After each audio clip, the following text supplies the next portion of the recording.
Hola, bienvenidos a nuestro webinar del día de hoy sobre análisis de riesgo en el proceso de PIMS. Este es el segundo de una serie de webinars técnicos e informativos que PenSpen les ofrece.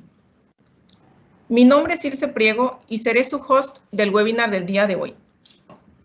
El presentador de hoy es Juan Carlos Gómez, líder de ductos en PenSpen México, quien cuenta con más de 15 años de experiencia en el área de administración de integridad de ductos para sistemas onshore y offshore.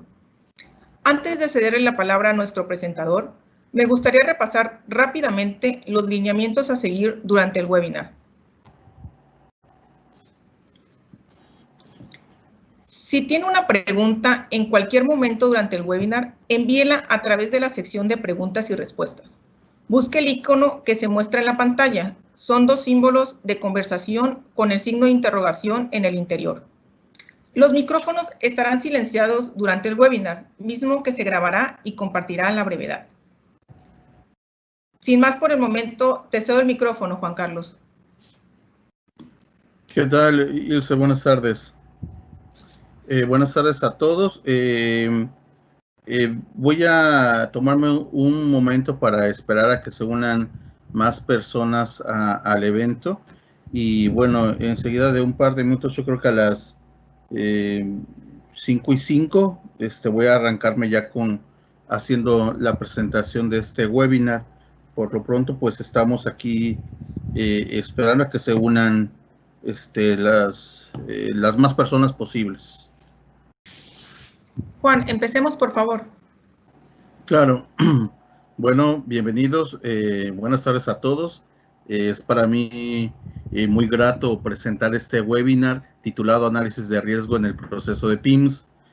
Les voy a hablar en esta sesión acerca de qué es el análisis de riesgo en ductos y cómo se correlaciona en el proceso general de administración de integridad de ductos. Entonces, pues sin más preámbulo, voy a dar inicio a este webinar. Los temas que vamos a ver en este webinar son estos 7 temas. Vamos a dar un vistazo rápido con el concepto de PIMS, que es el riesgo. Vamos a desglosar los componentes del riesgo para un mejor entendimiento. Y vamos a tocar finalmente el tema de la administración, clasificación del riesgo y cómo llega al final esto a correlacionarse nuevamente con la administración de integridad y con el proceso de PIMS completo. Bueno, entonces, considerando esto, vamos a el primer tema de PIMS. ¿Qué es un PIMS? Un PIMS es un sistema que involucra todas las áreas para asegurar la integridad de ductos. Es una palabra en inglés, Sistema de Administración de Integridad de Ductos, y hay diferentes enfoques para poder establecer en una compañía un sistema de estos de administración de integridad de ductos. En este caso, estoy mostrando una imagen de los 17 elementos del PIMS de PenSpen. Si se dan cuenta, estos elementos consisten en varias áreas que tiene una operadora de ductos y varias acciones específicas que tiene cada una que realizar para poder lograr un sistema completo que nos asegure la integridad de ductos. Estos 17 elementos, bueno, podemos ver que uno de ellos es establecer políticas y objetivos dentro de la compañía. Estas políticas y objetivos orientadas a la administración de integridad de ductos. También control del diseño, control de la construcción, respuesta a emergencias. Bueno, 17 elementos en total. Observen que dentro de estos 17, el elemento 4 corresponde con análisis de riesgo. Es decir, dentro del proceso de PIMS de PenSpen hay 17 elementos y uno de ellos corresponde con el proceso de análisis de riesgo de los ductos.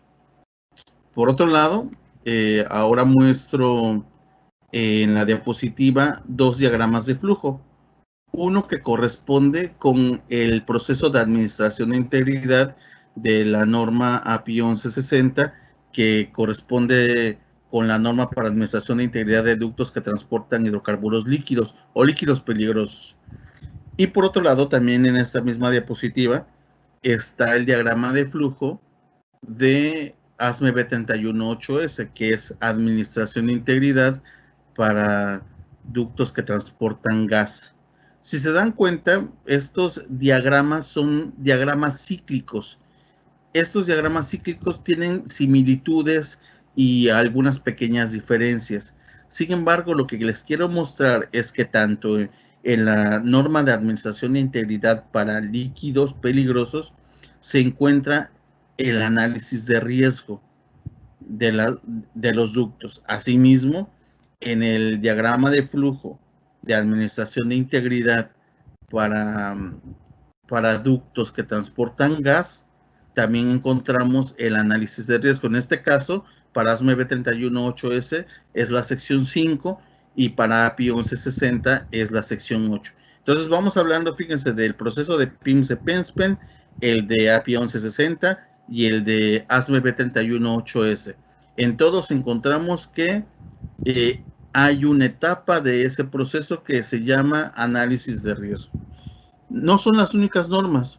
También aquí muestro otro diagrama de flujo que es de la práctica recomendada RPF 116 de NBGL, que es para sistemas de administración de integridad de ductos offshore. Dentro de este ciclo, muy parecido a API 1160, también encontramos la evaluación de riesgo. Y finalmente, para tropicalizar un poco, este diagrama de flujo es de la NOM 009 de la CEA. Este diagrama de flujo también incluye el análisis de riesgo. Bueno, entonces, en conclusión, dentro de los sistemas de administración de integridad hay un proceso que siempre está presente, que es el análisis de riesgo. Ahorita vamos a ver con un poco más de detalle cómo se combina esto. Sin embargo, primero vamos a visualizar un concepto muy general de lo que es el riesgo para que después podamos entender la correlación que tiene todo esto. En una definición simplista y matemática de qué es el riesgo, sería esta. El riesgo es el producto de la probabilidad de falla por las consecuencias de falla. Si lo vemos matemáticamente, el riesgo es una función que depende de una probabilidad de falla y que también depende de consecuencias. Y bueno, al estudiar el riesgo, tenemos que estudiar por separado esta probabilidad y estas consecuencias. Y entonces hay que responder a preguntas directas para ubicarnos en el estudio de cada una de estas variables independientes que llevan a encontrar el riesgo. Entonces, por un lado, en ingeniería tenemos que visualizar cuando tratamos de estudiar esta probabilidad y esta consecuencia, tenemos que preguntarnos primero de dónde puede venir el daño.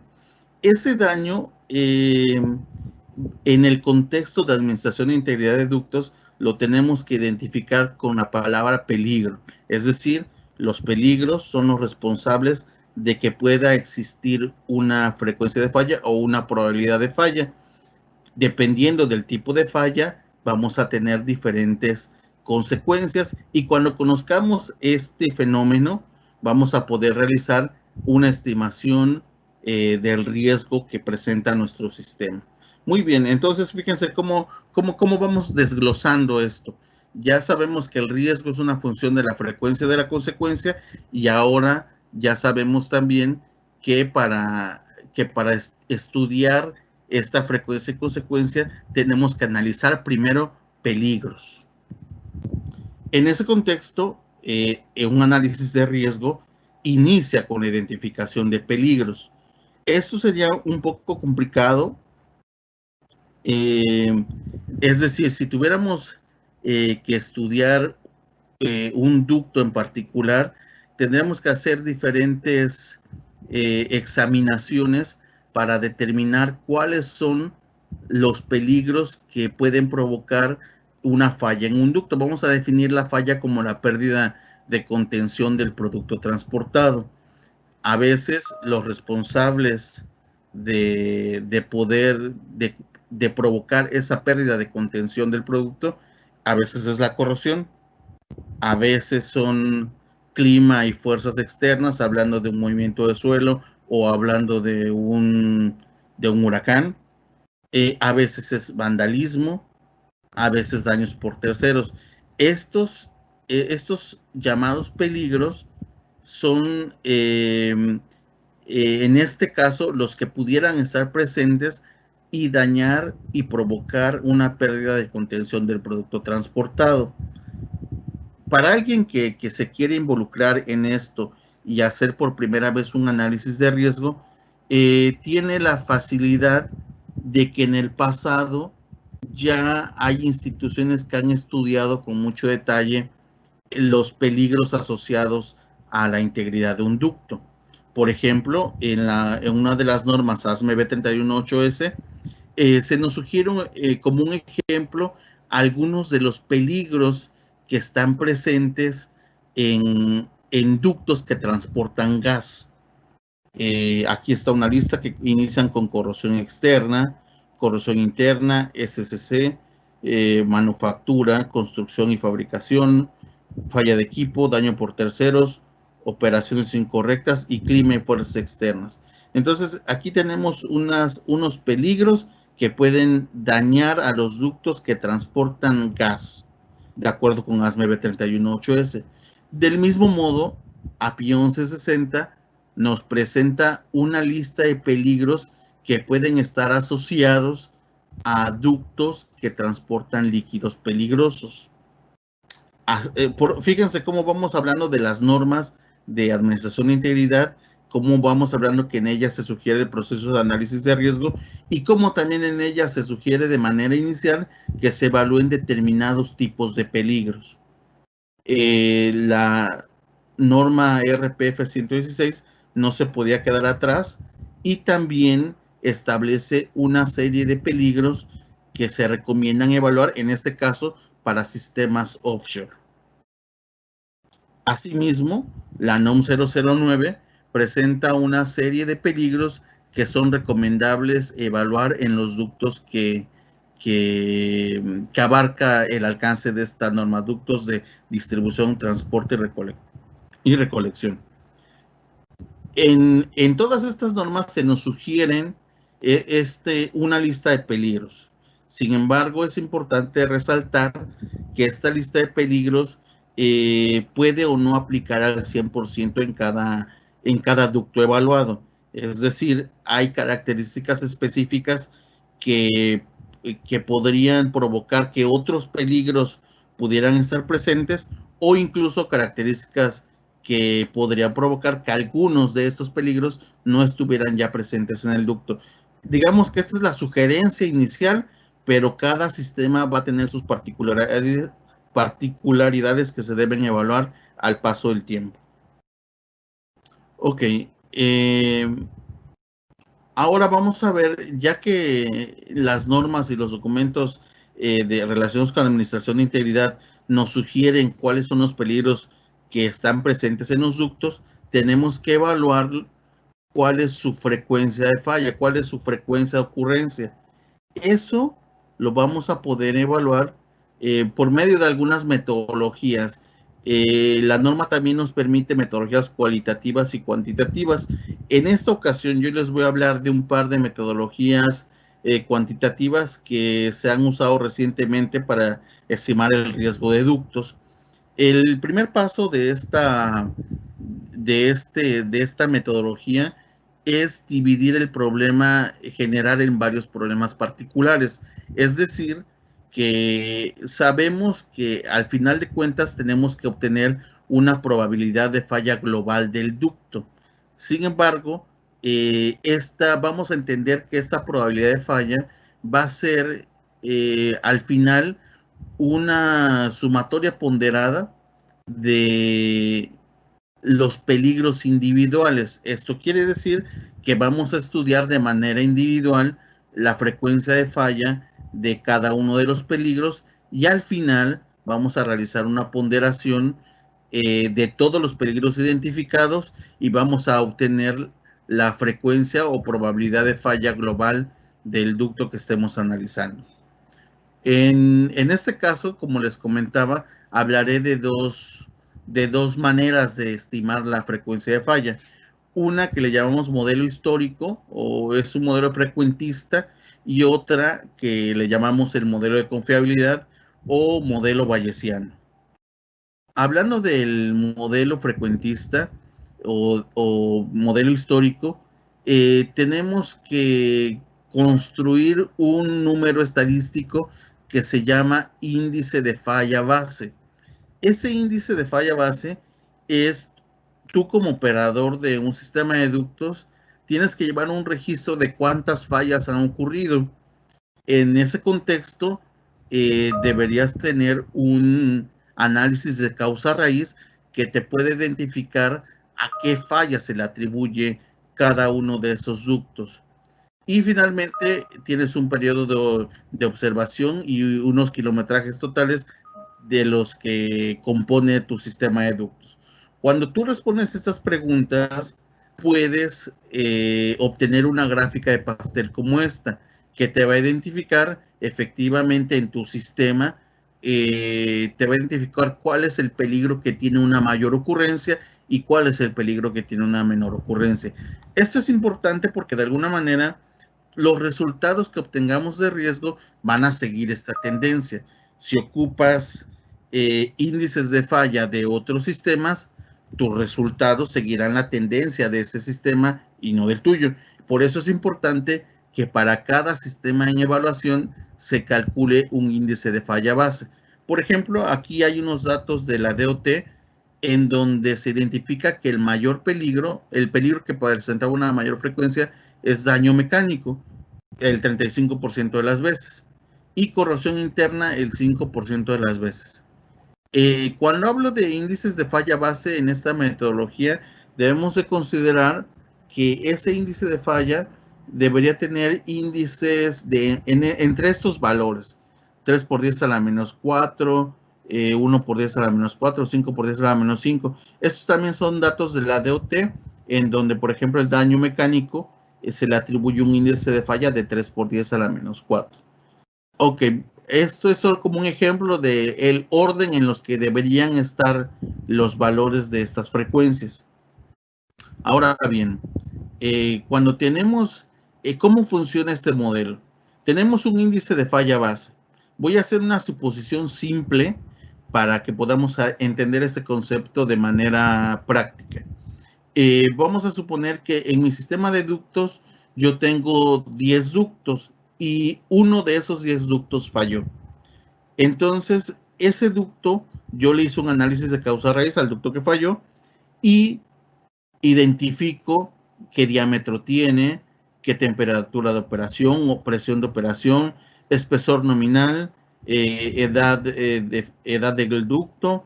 También determiné su condición del recubrimiento, el tipo de recubrimiento que tenía y la corrosividad del suelo donde se encontraba.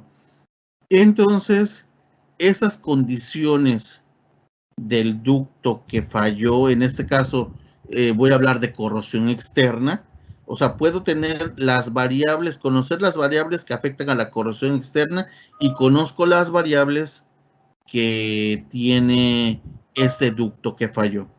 Esas condiciones les voy a llamar ducto de referencia, pero fíjense, entonces con estas condiciones de mi ducto que falló, que es uno de los 10, yo puedo establecer una comparación con los otros ductos, con los 9 ductos de mi sistema. Es decir, que yo puedo comparar el diámetro, la temperatura de operación, la presión de operación, el espesor nominal, la edad del ducto, e incluso también podría comparar la corrosividad del suelo donde se encuentran, o también comparar el nivel de protección catódica o el tipo de recubrimiento.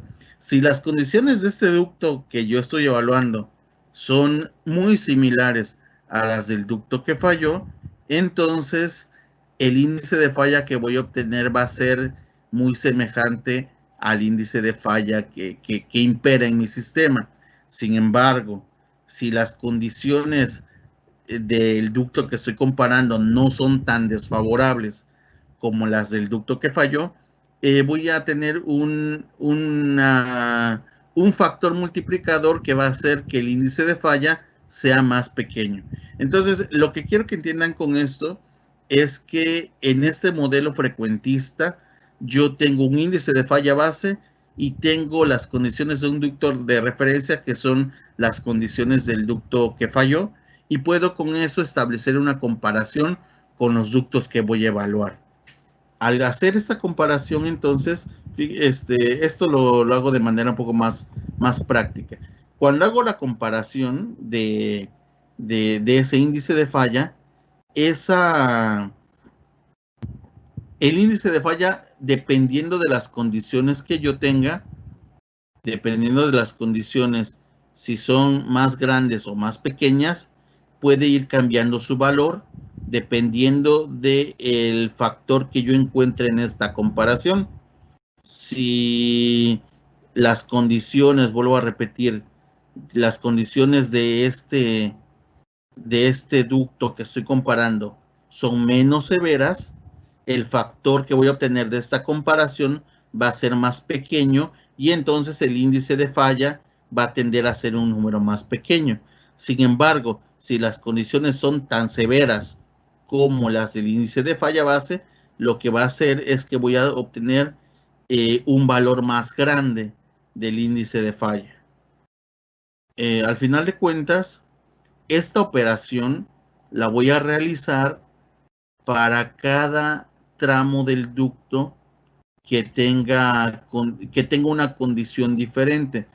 Podría decir yo aquí, esto que está aquí simula ser un ducto, y aquí estoy señalando que esta región tiene las mismas características, misma temperatura y presión de operación, pero ahora lo que pasa es que la siguiente sección ya cambió de temperatura y de presión, ya tiene un valor diferente y por lo tanto tengo que hacer otro cálculo para esta región. Y aquí digamos que el espesor de pared ya cambió y necesito hacer otro cálculo en esta región. Y supongamos que aquí ya la resistividad del medio es otra, tengo que hacer otro cálculo aquí. Y entonces este cálculo de comparación del índice de falla base con el ducto de referencia se realiza para cada una de las regiones donde tengamos valores constantes de los mismos atributos, de tal manera que al final vamos a tener un registro de n operaciones realizadas bajo este mismo contexto. Esa información nos produce una gráfica del perfil del índice de falla como esta, en donde nos identifica regiones con un valor del índice de falla que permanece sin cambios relevantes, pero nos permite identificar también qué regiones tienen una comparación más cercana con el índice, con el ducto de referencia, ese ducto que sí falló, y entonces nos permite identificar que hay regiones que tienen una frecuencia de falla mayor que otras regiones, ¿no? Esto es únicamente para un peligro. Sin embargo, esta comparación se tiene que hacer para todos los peligros que están presentes en el ducto. Es decir, hacemos esa comparación para el peligro 1, para cada una de las secciones del ducto. Para el peligro 2, es importante mencionar que seguramente para el peligro 2, los atributos que dependen de ese peligro son diferentes del peligro 1, y las secciones que se van a generar aquí van a ser de diferente longitud. Es decir, sí estamos conscientes de que para cada peligro se genera un número n del peligro 1, N2 para el peligro 2, N3 y N4, el número diferente de secciones para cada uno de ellos. Entonces, cuando tenemos evaluados ya más de un peligro, podemos tener también una gráfica del índice de falla que nos va a permitir identificar varias todos los peligros evaluados y cuáles de esos peligros, qué regiones tienen una aversión a la falla y qué regiones no. Esto nos permite identificar qué acciones son las que nos van a permitir realmente disminuir el riesgo para cada uno de los peligros individuales. Bueno, como les comentaba, estos son secciones y son peligros individuales. Hacemos un proceso que se pondera a través de la longitud y con ese proceso podemos obtener finalmente un índice de falla global del ducto que nos va a permitir identificar de manera general dónde el ducto presenta una frecuencia de falla mayor que en otras regiones. Entonces tenemos dos herramientas de evaluación, una en la que nos podemos ver de manera individual los peligros y otra en la que podemos verlo de manera global. Esto es un vistazo muy general del modelo histórico. Ahora, hablando del modelo de confiabilidad o el modelo bayesiano, vamos a tener otro concepto para calcular esta frecuencia de falla. El modelo de este modelo bayesiano surge aplicando este modelo de carga resistencia, en donde conocemos cuál es la presión que le aplicamos al ducto. También conocemos la resistencia a la presión que tiene el ducto, puesto que esa resistencia está dada por la especificación del material, el espesor de pared, el diámetro y bueno, otros valores que nos caracterizan a la resistencia del ducto. Sin embargo, en este modelo requerimos características de los daños que se detectan por medio de una inspección interna con equipo instrumentado, es decir, las características que dimensionan a un daño son la longitud, la profundidad, el ancho y la posición horaria. Entonces, cuando conocemos esas características, podemos calcular cuál es la resistencia a la presión que tiene un ducto con un daño. O sea, entonces, sabemos cuál es la resistencia a la presión que tiene por diseño, pero cuando presenta daños, esa resistencia a la presión disminuye. Entonces, cuando conocemos esta resistencia a la presión ya del ducto con daños, podemos compararla con la presión aplicada y efectivamente, si resiste menos que la presión que se le aplica, estamos en una zona de probabilidad de falla.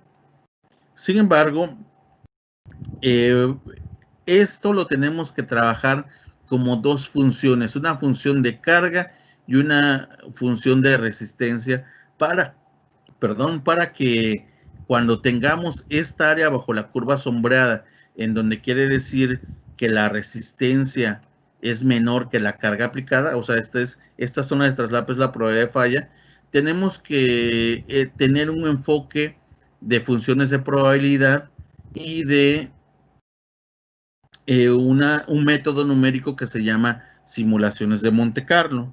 En ese caso, este concepto de simulaciones de Monte Carlo se basa en las incertidumbres, es decir, pongamos que cuando se detectan las dimensiones de un daño por medio de un equipo instrumentado, esas dimensiones tienen un error asociado. Normalmente se nos reporta un valor promedio, pero se nos especifica en cada herramienta que se utiliza un intervalo de confianza, que eso quiere decir que hay una probabilidad de que el valor medido, una probabilidad de que se encuentre en un rango, en un intervalo de valores.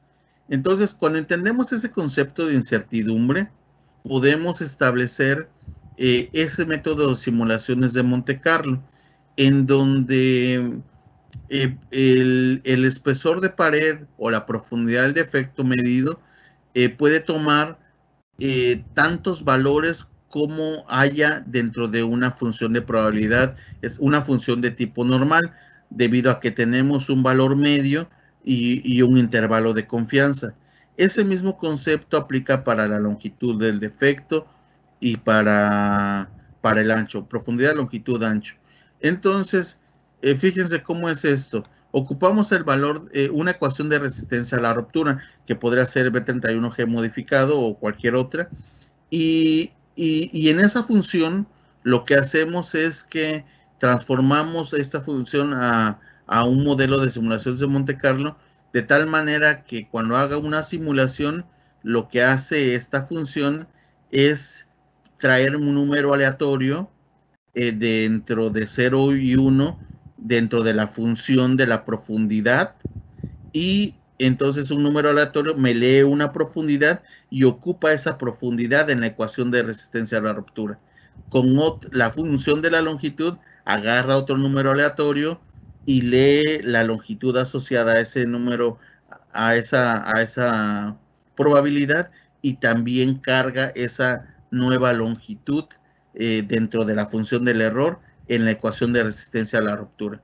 Entonces, con esos valores obtenidas a través de números aleatorios, hago un cálculo de resistencia a la ruptura. En este caso, mi simulación me dijo que en mi primer simulación no hubo falla. La resistencia a la ruptura era mayor que la resistencia que la carga aplicada. Entonces, esta operación la hago tantas veces como yo especifique. En este caso, yo hice esa simulación 1.000.000 de veces, y con esos números aleatorios en cada caso me dio un valor diferente, pero solamente en uno de ellos me resultó que sí fallaba, sí las condiciones fueron tales que sí hubo una falla en esta indicación. Esto quiere decir que hubo una falla de 1 en 1.000.000 y la probabilidad de falla es de 1 por 10 a la menos 6. Estas simulaciones se hacen para cada indicación, y así es como podemos obtener una probabilidad de falla. Ahora bien, evidentemente, cuando tenemos esto, no tenemos un valor de probabilidad de falla a lo largo de todo el ducto, sino tenemos probabilidad de falla donde se hayan detectado indicaciones. Donde no se detectaron, no existe esa probabilidad de falla. Esos son dos modelos para la estimación de la frecuencia de falla. Hablando de las consecuencias, voy a ser un poco breve. Con relación a las consecuencias, un modelo que se diga completo debe poder cuantificar las pérdidas, pero tomando en cuenta las pérdidas financieras, la seguridad de las personas y el daño ambiental. Cuando hablamos de esto, fíjense, dada la ocurrencia de una falla, hay pérdidas financieras que se pueden contabilizar de experiencias previas o de estadísticas de otras operadoras. Por ejemplo, costo de reparación del ducto, costo de pérdida del producto, costo de interrupción del servicio, costo del derrame. Entonces, tenemos unos costos financieros asociados a la ocurrencia de una falla. Pero evidentemente también cuando ocurre la falla de un ducto, ocurre un fenómeno físico que pone en peligro a las personas y también daña las propiedades. Esos eventos también se deben de simular, y se debe establecer cuál es su alcance para determinar a cuántas personas puede dañar o a cuántas propiedades puede dañar. Por medio de un costo de compensación y también costo de reparación de daños a propiedades, estos factores se pueden transportar a dinero, y al final de cuentas tener de manera global un costo total que involucre la consecuencia global de ocurrida la falla de un ducto. Para ductos que transportan líquido, también se puede medir el volumen residual efectivo después de las actividades de limpieza, y establecer cuál sería una penalización dada la ocurrencia de una falla. Bueno, entonces, les digo, lo importante de esto es que cuando tenemos una falla, existe una zona de peligro. Si solo transportáramos hidrocarburos líquidos, tendríamos presentes que el gas pudiera, dada la ocurrencia de una fuga, pudiera dispersarse y eventualmente cuando encuentre una fuente de ignición, convertirse en fuego por aspersión. Dependiendo, fíjense, aquí estos dos dependen de qué tan cerca se encuentre una fuente de ignición. Si enseguida de la ocurrencia de la fuga de gas está la fuente de ignición, esto se transforma en fuego por aspersión. Sin embargo, si esta fuente de ignición está lejana, puede haber primero una dispersión de la nube de gas. Por otro lado, si transportamos líquidos, tenemos dos escenarios. Uno, también que el líquido se empieza a derramar y genera contaminación. Pero si encuentra una ignición, también tenemos un incendio del derrame. Ahora bien, los hidrocarburos son líquidos altamente volátiles y dependiendo de sus condiciones, siempre están interactuando en un modo de dos fases, que en algunas partes puede ser líquido y en otras partes puede ser gas. Esa complejidad hace que en varios sistemas, cuando tengamos la ocurrencia de la falla de un ducto, podamos obtener cualquiera de los cuatro peligros, no solamente alguno de los dos. Por eso tenemos que evaluar todo el sistema general para determinar cuál de estos peligros realmente va a estar presente en la evaluación que tenemos que realizar. Bueno, al final de cuentas, tenemos que hacer un árbol de eventos para determinar cuál de estos tiene una mayor frecuencia de ocurrencia. Eso se hace de tal modo que cuando simulamos, vamos a simular que es un ducto y que ocurre una fuga, entonces hay una nube de vapor y encuentra una fuente de ignición. Cuando encuentra la fuente de ignición tenemos un perfil de radiación térmica. Este perfil indica que tenemos una radiación térmica mayor encima del ducto donde ocurrió la falla y va a haber una región alrededor del ducto, una región de radiación térmica que si alguna persona está dentro de esta distancia puede encontrarse un daño fatal del 99%, es decir, convertirse en una fatalidad, en un daño total, fatal completo. Sin embargo, este perfil de radiación también nos va a permitir identificar que hay una distancia más grande y más alejada del ducto en donde podríamos tener un daño de 1% de letalidad, es decir, después de esa distancia podríamos estar en una zona segura. Entonces, aquí podríamos identificar dónde hay una distancia de tal manera que si te encuentras ahí, puedes tener un daño fatal y dónde hay una zona de seguridad. Estas dos distancias nos sirven para identificar precisamente a lo largo de la trayectoria de un ducto a cuántas personas se puede afectar de manera fatal. Por otro lado, tenemos que tener en cuenta que esa fuga que les mostraba en la diapositiva anterior podría ser una fuga pequeña, una fuga grande o una ruptura, y todo este esquema es diferente si hablamos de consecuencias de fuga pequeña o si hablamos de consecuencias de fuga grande o si hablamos de consecuencias de ruptura. Por eso se tienen que estimar, al menos en estos tres escenarios, todo este esquema de consecuencias.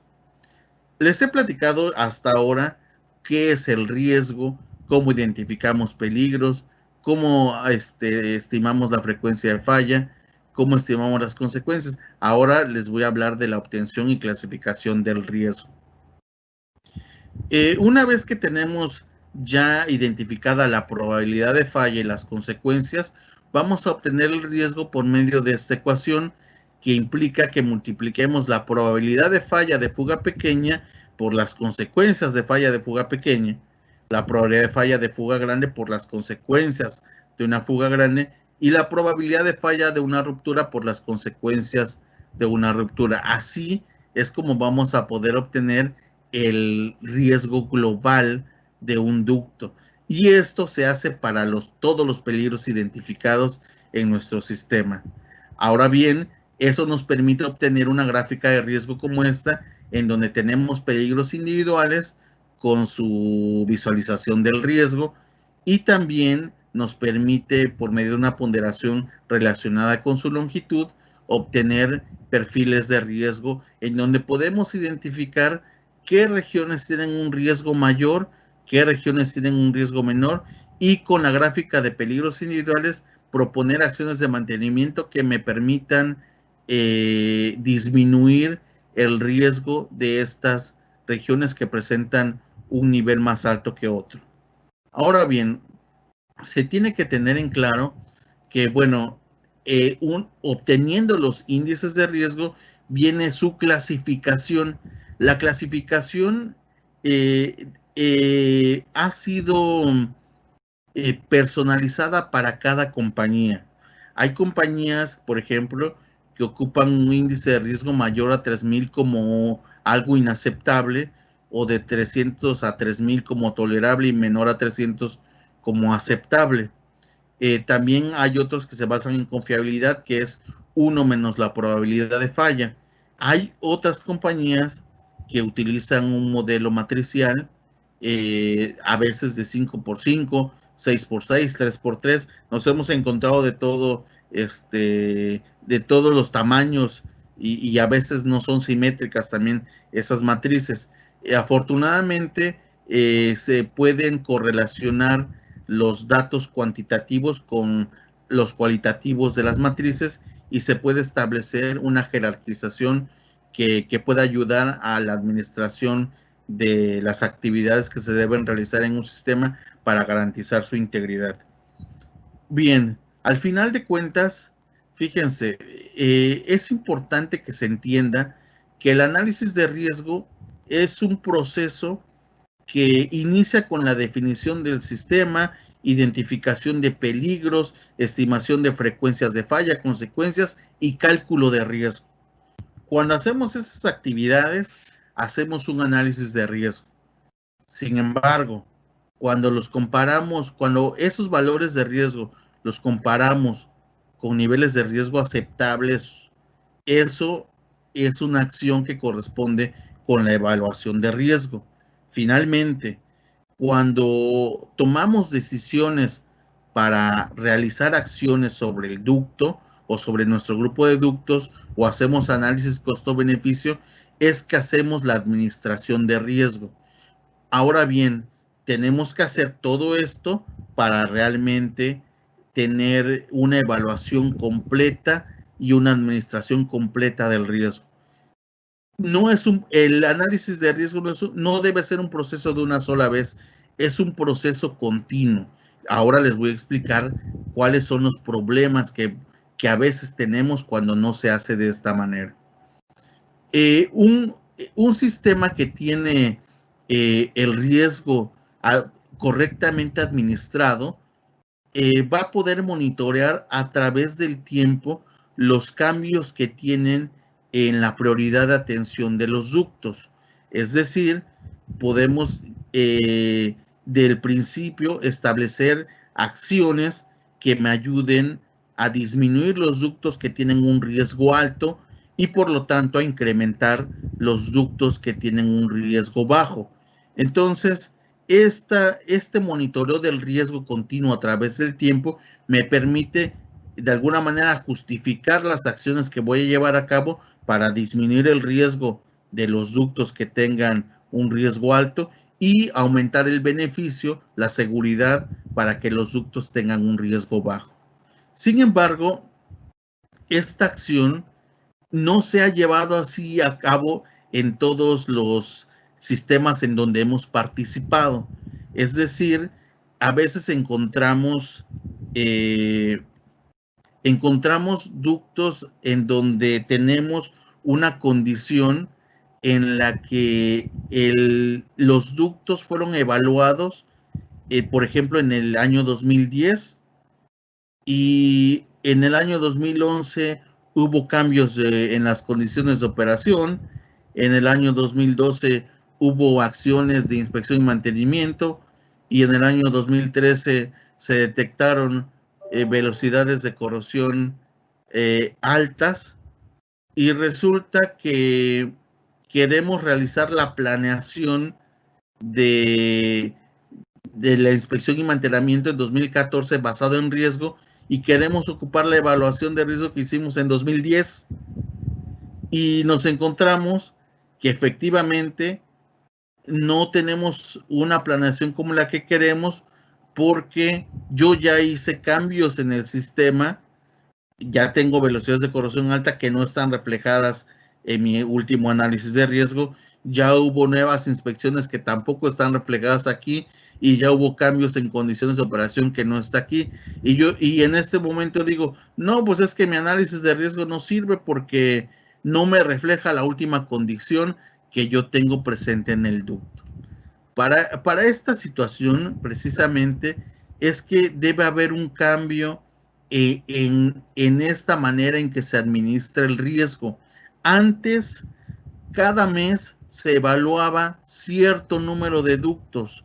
Esto es, sí, eso debiera ser, sí, pero para incluir toda la totalidad de ductos en un sistema que ahora sí me permita llevar, o sea, debemos de evolucionar de hacer análisis de riesgos individuales a que una vez que yo ya tengo todo mi sistema cargado en un proceso controlado, ahora pueda realizar el monitoreo de todos mis ductos en un monitoreo mensual de cómo va cambiando el riesgo de todos los ductos, no solamente de 5 ductos o de 4 o de 10, dependiendo los que evalúe cada mes, sino que ahora, por ejemplo, tengo en este ejemplo de un sistema de 60 ductos, cada mes voy a poder tener la evaluación de mis 60 ductos y cómo cambian sus condiciones a través del tiempo, si hubo una inspección que se refleje de manera inmediata, si se identificó que la velocidad de corrosión cambió, también que se identifique. Esto debemos de pasar a evaluaciones de riesgo extensivas, con gráficas, con mucho texto, a un reporte global de ductos que me lleve el monitoreo de todos ellos al instante y que profundice efectivamente en los ductos que requieren mayor atención de acciones de mantenimiento y que efectivamente los que no requieran esa atención estén monitoreados sin tener tanto detalle. Por otro lado, bueno, en PEMS se ha desarrollado sistemas que nos permiten llevar ese monitoreo de manera cotidiana, involucrando todas las áreas de la administración de integridad de ductos, todos los predictivos, todos los software que tenemos, de tal manera que podamos llevar un monitoreo bien puntual y bien conciso de todos los cambios que cada ducto va sufriendo a lo largo del tiempo en un sistema de ductos. Finalmente, el mensaje que quiero darles es que finalmente eso es lo que sugieren todas las normas de administración de integridad de ductos cuando nos dicen que esto es un ciclo, que es un proceso. Les vuelvo a reiterar, el análisis de riesgo se puede realizar una sola vez, pero el análisis de riesgo dentro de la administración de integridad de ductos es un proceso vivo que una vez que se realiza, se desencadena una serie de acciones que nos deben de llevar a que el análisis de riesgo se actualice conforme cambien las condiciones de operación o conforme cambien las condiciones a las que está sujeta nuestro sistema de ductos. Lo dice tanto ASME B318S, lo dice API 1160, lo dice la DNB-RPF 116, lo dice la NOM de la CEA. No nos quedemos solamente en hacer una evaluación de riesgo, pasemos al otro salto en donde se requiere que hagamos esto de manera sistemática y tengamos una evaluación de riesgo que esté viva conforme tengamos nuestro sistema de administración de integridad implementado. Y sin más preámbulo, este era el mensaje que quería hacerles llegar en este webinar. Gracias, Juan, por tu presentación. Han surgido una serie de preguntas. La elección del ducto de referencia para determinar el índice de falla base se realiza con base en estadísticas de ductos con características similares o el cliente lo determina? En realidad, se debe realizar con todos los ductos que estén dentro del sistema, pero sí, efectivamente, debería hacerse con todos los ductos dentro de un sistema que, por ejemplo, tienen el mismo tipo de servicio. Es decir, para los gasoductos de un sistema, vamos a imaginar una operadora que transporta gas y transporta aceite. Para los gasoductos de su sistema debería realizarse el cálculo de un índice de falla y para los oleoductos otro. Incluso para los oleogasoductos debería incluirse otro.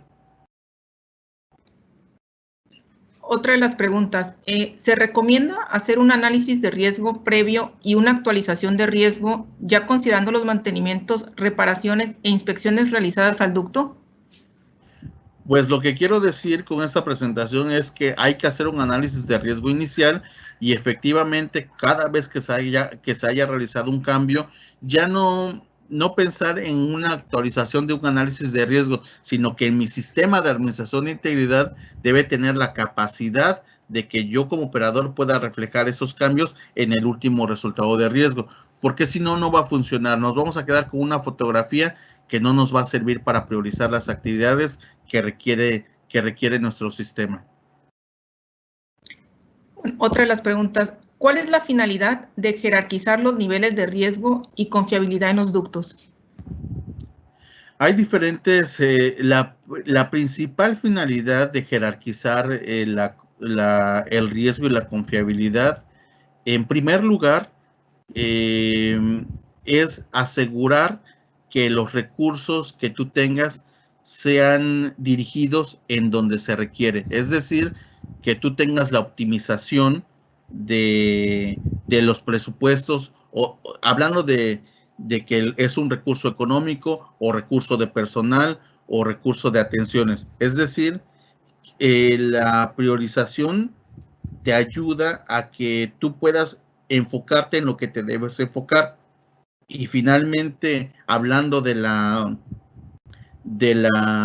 proceso de administración de integridad de ductos, hay dos etapas de la priorización. Una, cuando tú no has cerrado siquiera un ciclo de la administración de integridad, es decir, no has ejecutado tu método de evaluación de integridad.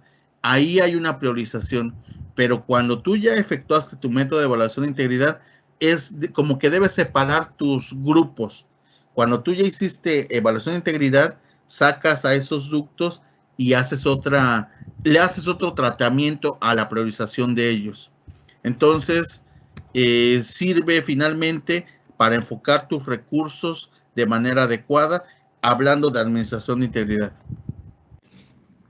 Ok, otra de las preguntas, ¿cómo puedo determinar qué peligros puede tener un ducto?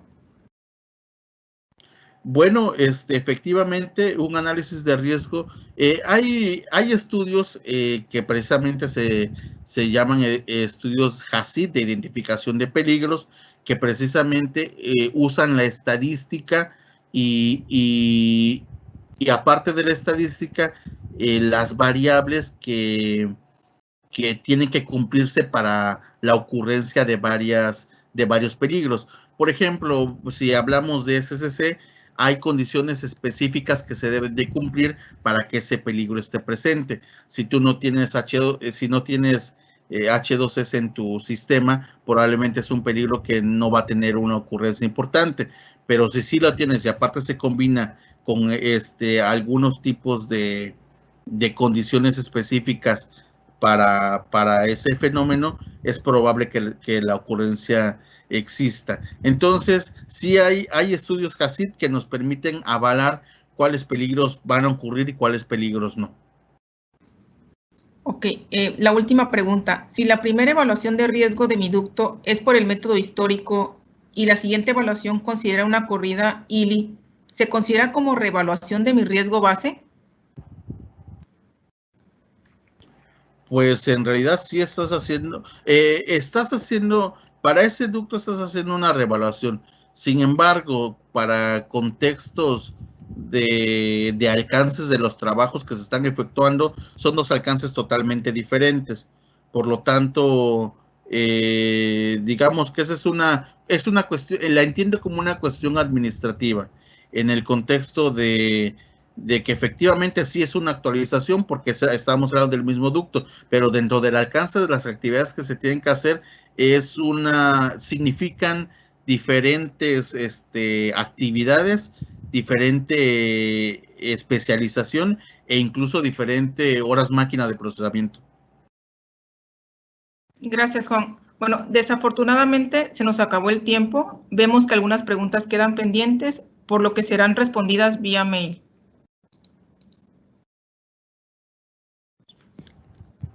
En nombre de PenSpen, esperamos que haya disfrutado de este webinar, que como se mencionó al principio, es una serie de webinars que se anunciarán en el LinkedIn de PenSpen y en su sitio web.